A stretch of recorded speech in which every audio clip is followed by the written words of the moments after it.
So I wanted to go over, for the first time, I looked by year at the bills passed by the House of Origin and then the second House. And so I've looked over bill actions the past 17 years up until the 2024 legislative session. And I put together a chart on an annual basis per session year. And the purpose of this chart is to examine how many bills annually pass their House of Origin, and then how many of those bills pass the second House.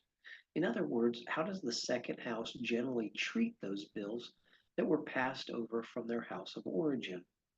Now, based upon the data from the last 17 and a half years, the Senate on average passes 62% of all the bills that its senators introduced each year, while the Assembly on average passed 57% of all the bills its Assembly members introduced each of those past 17 years.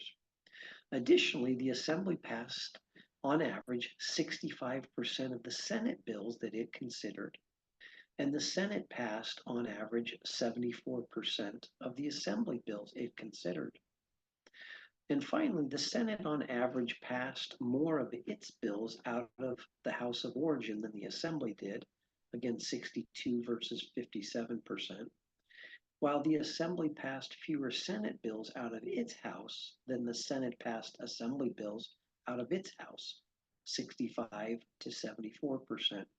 Stated another way, the Senate historically passes more bills out of its House than the Assembly does, and this applies to both House of Origin bills as well as the second House bills.